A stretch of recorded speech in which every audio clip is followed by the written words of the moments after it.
Bonjour les Jedi et bienvenue sur Star Wars Artefact. Mon nom est Dominique, alias Lord Doom, et aujourd'hui, on fait la revue de la version animatronique de l'enfant.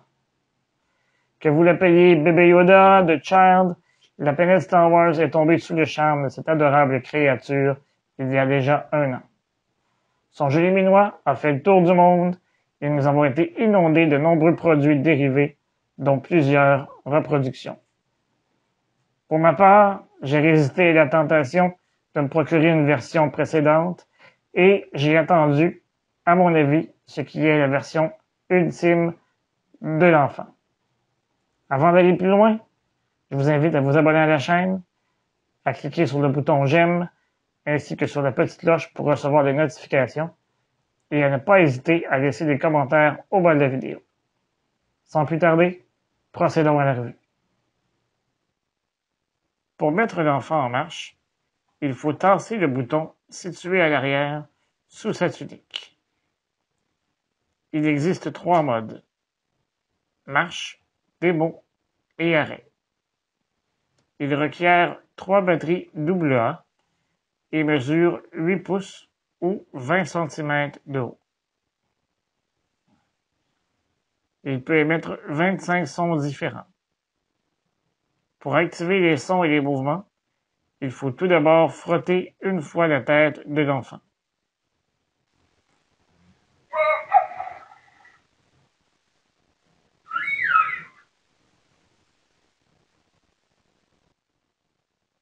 On peut aussi créer des réactions en touchant sa main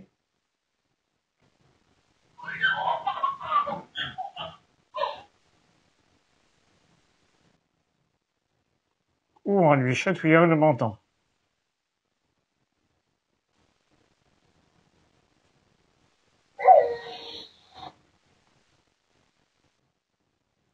Lorsqu'on le soulève, on obtient également une réaction.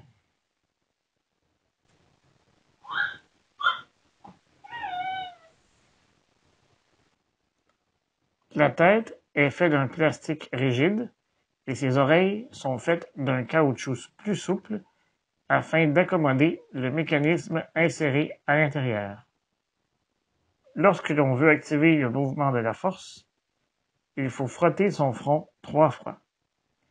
C'est alors qu'il ferme les yeux et qu'il lève son bras gauche, en plus d'émettre un son.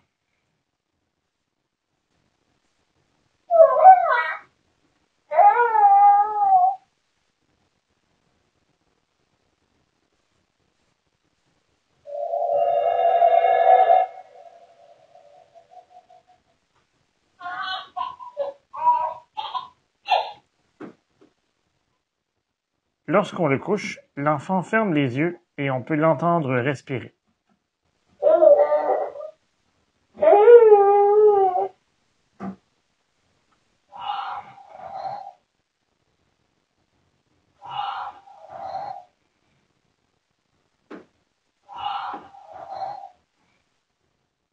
Les yeux sont extrêmement bien conçus et le mécanisme de la tête, des oreilles et des paupières nous donne l'impression qu'une créature vivante se tient devant nous.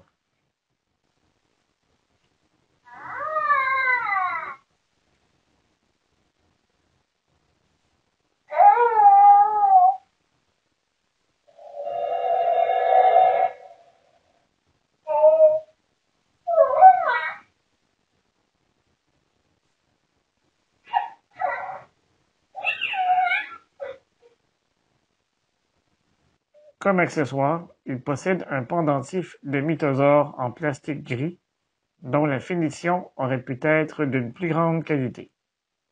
Personnellement, j'aurais préféré une apparence métallique afin d'ajouter du réalisme. La version animatronique de l'enfant est d'une conception exceptionnelle. Les mécanismes fonctionnent sans bruit, ce qui ajoute énormément de réalisme au produit. Les sons émis proviennent directement de la banque de sons de Lucasfilm.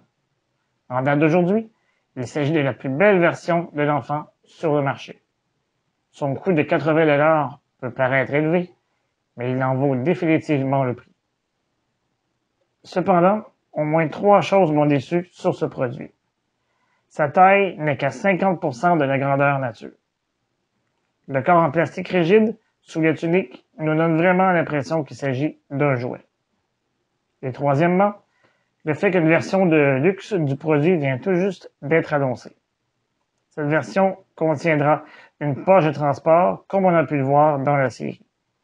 À mon avis, il s'agit d'une erreur de marketing de la part de Disney, puisque les personnes qui ont précommandé le produit auraient dû être récompensées par la version de luxe et, une fois la mise en marché faite, avoir seulement la version standard. J'espère que cette revue vous a permis de décider si vous êtes intéressé ou non à vous procurer cette version de l'enfant. Dites-le moi dans les commentaires au bas de la vidéo. D'ici là, je vous dis à bientôt et que la force soit avec vous à tout jamais. Remember, the Force will be with you, always.